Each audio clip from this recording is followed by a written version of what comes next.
Hello everyone, welcome to economics by Vishan आरपता। So आज हम टॉपिक पढ़ेंगे that is reveal preference theory. So if you are new to this channel, don't forget to subscribe because when I'll put a new video, you'll get notified with the same.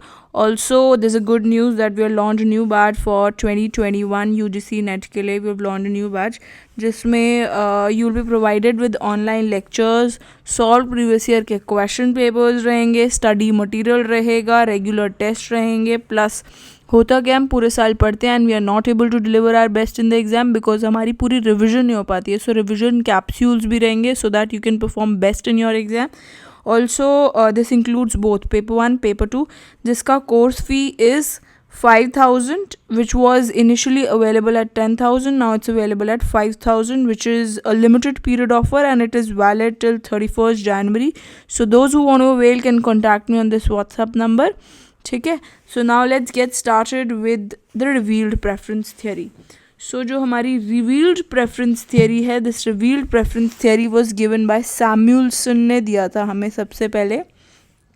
ठीक है. कब दिया था? It was given in 1938 के अंदर दिया था, जिसके अंदर उन्होंने किस में दिया था? इट वाज अ नोट जिसके अंदर उन्होंने रिवील्ड प्रेफरेंस के बारे में बताया था. Pure theory of consumer behaviour था उसमें. ठीक है. So both Marshall cardinal utility theory of demand और Hicks Allen indifference theory of demand, दोनों जो हैं उसका अप्लाइड इंटेरोगेटिव मेथड है ये. Basically it's basically psychological method, introspective method है ये. You can write this as well. पूछ लिया जा सकता है कि व्हाट इज इट, कि what is revealed preference theory. So it is an introspective method. ठीक है. एंड बेसिकली एक साइकोलॉजिकल मेथड है. रिवील प्रेफरेंस थियरी जो है इसके अंदर एक्सप्लेन किया जाता है कि कंज्यूमर का डिमांड जो है वो उसकी एक्चुअल बिहेवियर मार्केट में क्या होता है उससे पता चलता है on various price income situation, कि एक्चुअली वो क्या चीज़ परचेज कर रहा है. परचेज जो करेगा उससे हमें पता चल जाएगा कि मार्केट में इस तरीके का बिहेवियर है एंड कंज्यूमर की डिमांड इस चीज़ की ज़्यादा है. So this is basically a behavioral ordinalistic approach. इसमें दो features होते हैं. First is it basically applies behavioralistic method कि consumer का behavior क्या है market में जाके. ठीक है. So it applies consumer behavioralist method. And second approach is कि वो इसके अंदर यूज़ क्या होता है? It is basically use the concept of ordinal utility against cardinal utility. So it uses the concept of ordinal utility. मतलब हम utility की रैंकिंग करते हैं. इसमें एक न्यूमेरिकल टर्म नहीं होता but there is a ranking which is done. ठीक है. सो रिवील्ड प्रेफरेंस थ्योरी जो है दैट केम बिकॉज एक एग्जिस्टिंग थ्योरी जो थी that was based on diminishing marginal rate of substitution. किसके ऊपर बेस्ड थी? This was based on diminishing marginal rate of substitution. Marginal rate of substitution. ठीक है. कि एक लेवल बाद हमारी यूटिलिटी जो है वो डिमिनिश होती चली जाती है जैसे हम एक कमोडिटी की कंजम्पशन को बढ़ा देते हैं. So this basically diminishing marginal rate of substitution जो है that was replied on the assumption कि कंज्यूमर जो है वो अपनी कंजम्पशन डिसीजन लेता है टू मैक्सिमाइज देयर यूटिलिटी. अपनी यूटिलिटी को बढ़ाने के लिए वो कोई भी डिसीजन लेता है. So according to the basically this revealed preference theory, choice जो है वो रिवील करता है परचेज करके. ठीक है. जो भी ऑप्टिमल चॉइस होगी that is revealed by the preference. ठीक है. जो उसकी प्रेफरेंस है उससे वो रिवील कर देता है, मतलब परचेज करके पता चल जाता है कि उसकी एक्चुअल चॉइस क्या थी. सो जो रिवील्ड प्रेफरेंस थियरी है उसका मतलब यही है कि to reconcile the demand theory by defining the utility function on the observation behaviour. ठीक है. सो इसमें कुछ ना कुछ अजम्पशंस रहती हैं.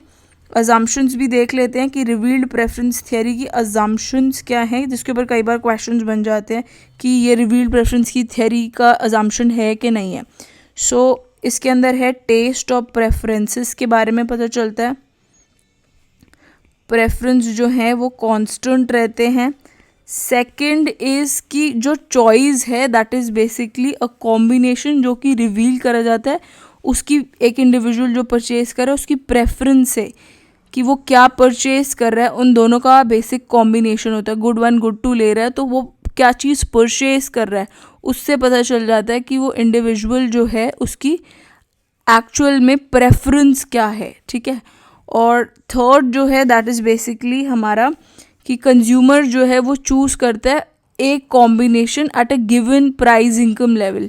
कोई भी एक कॉम्बिनेशन, वन कॉम्बिनेशन जो है वो इंडिविजुअल जो है वो चूज़ करता है with a given money income, कि उसकी जो मनी इनकम और प्राइस लाइन के बेसिस पे एक कोई पर्टिकुलर कंजम्पशन को वो चूज़ करता है रिलेटिव टू द प्राइस जो कि दूसरी कमोडिटी, और हर सिचुएशन में वो वही चूज़ करता है। So he prefers a combination of more good to less good in any situation.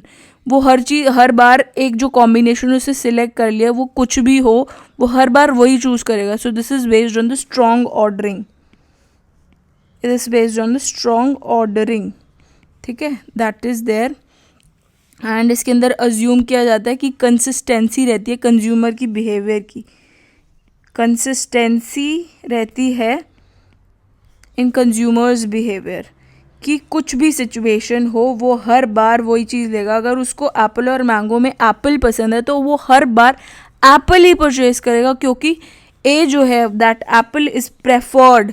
अगर ए प्रेफर्ड है बी से एक सिचुएशन के अंदर तो बी कभी ऐसा नहीं हो सकता कि वो बी को प्रेफर करेगा ओवर, बी की प्रेफरेंस नहीं होगी, बी प्रेफर्ड नहीं होगा ओवर ए, हमेशा वो ए ही चूज करेगा। That is consistency consumer behaviour, कि उसका कंसिस्टेंट रहता है behaviour whatever be the situation.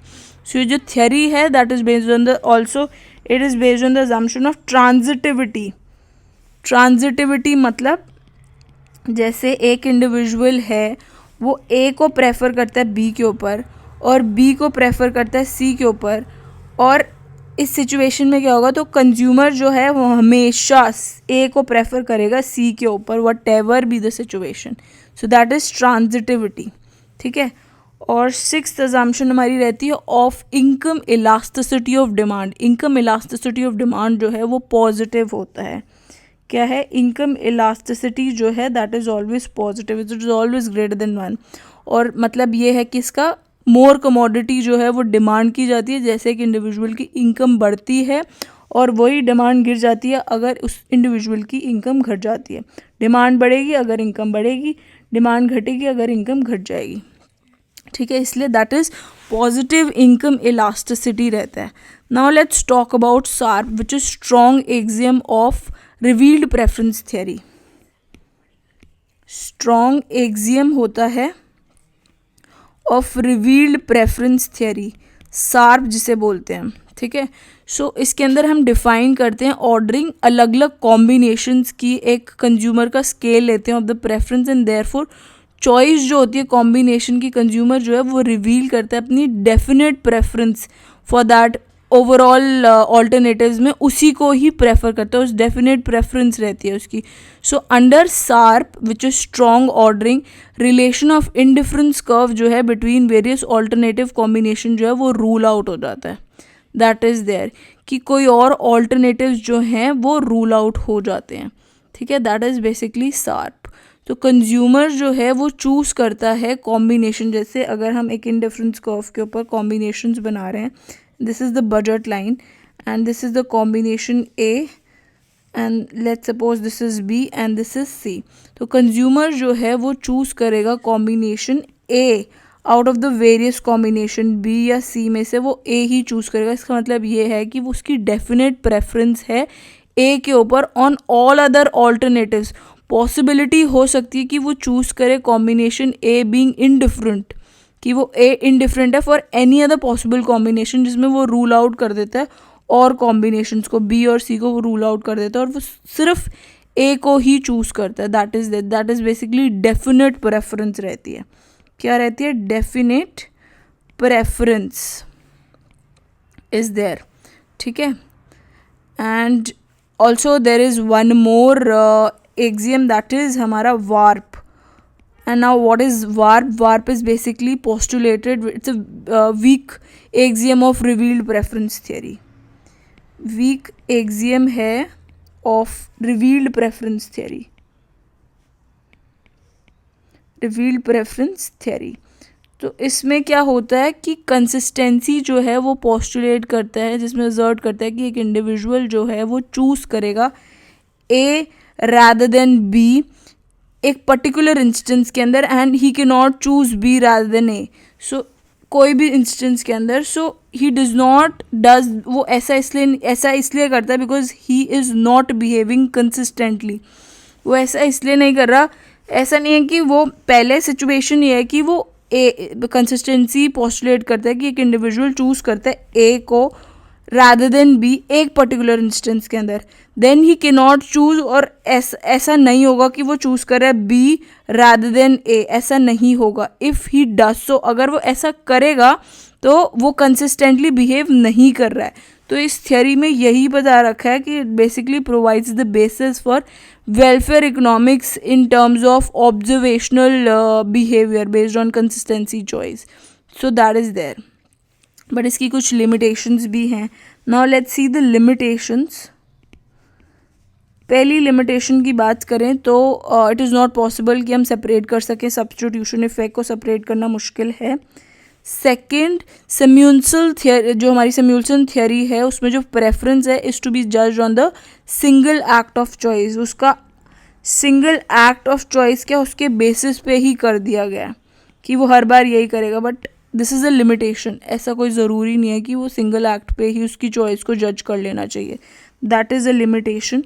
And third is कि Samuelson जो है वो एडमिट नहीं करता possibility of indifference in consumer behaviour, और वो रिजेक्ट कर देता है इंडिफरेंस को बाय Samuelson, जिसके अंदर वो फॉलो करते हैं strong ordering preference hypothesis. So that is also a limitation. And fourth limitation is कि एक्सक्लूड कर देता है गिफन पैराडॉक्स को. गिफन पैराडॉक्स क्या है, already made a video, if you haven't watched it go watch it, because इसमें मैंने relationship बताया है डिमांड और प्राइस के बीच में, कि प्राइस और डिमांड के बीच में पॉजिटिव रिलेशनशिप एग्जिस्ट करता है जो कि वायलेट कर देता है लॉ ऑफ डिमांड को. जिसके अंदर बेसिकली मैंने बताया था लॉ ऑफ डिमांड क्या होता है, जब हम सारी चीज़ें कॉन्स्टेंट रख देते हैं तो प्राइस और डिमांड के बीच में इन्वर्स रिलेशनशिप एग्जिस्ट करता है. बट गिफन पैराडॉक्स क्या बोलता है कि प्राइस और डिमांड के बीच में पॉजिटिव रिलेशनशिप रहता है. सो रिवील्ड प्रेफरेंस थ्योरी जो है वो एक्सक्लूड कर देता है गिफन पैराडॉक्स को. फॉर इट ओनली, इसमें सिर्फ वो कंसिडर होता है हमारा positive income elasticity of demand that have already dictated. ठीक है. सो लाइक हमारा मार्शेलियन लॉ ऑफ डिमांड, जो Samuelson थ्योरम है वो फेल कर देता है to distinguish between the income, basically the negative income effect of Giffen good. Also इसमें ये भी है कि Samuelson का फंडामेंटल थ्योरम जो है इज देयरफॉर इंफीरियर और लेस इंटीग्रेटेड है विद हिक्सियन प्राइस इफेक्ट. वो हिक्सियन वाली जो हमारी पूरी थियरी है उसका जो प्राइस इफेक्ट है उससे इंटीग्रेटेड बहुत कम है, इसलिए ये इंक्लूसिव एक्सप्लेनेशन नहीं है इनकम इफेक्ट, सब्स्टिट्यूशन इफेक्ट और पैराडॉक्स जो हमारा गिफन का है उसके साथ प्रॉपरली इंटीग्रेटेड नहीं है. So that is also a limitation of this revealed preference theory. ठीक है. आई होप आपको अच्छे से समझ में आया होगा revealed preference theory. If you have any doubt you can ask me in the comment section below. Also अगर आपको मेरा काम पसंद आता है तो इन वीडियोज़ को लाइक करें, शेयर करें और सब्सक्राइब करें. Thanks for watching. Bye bye.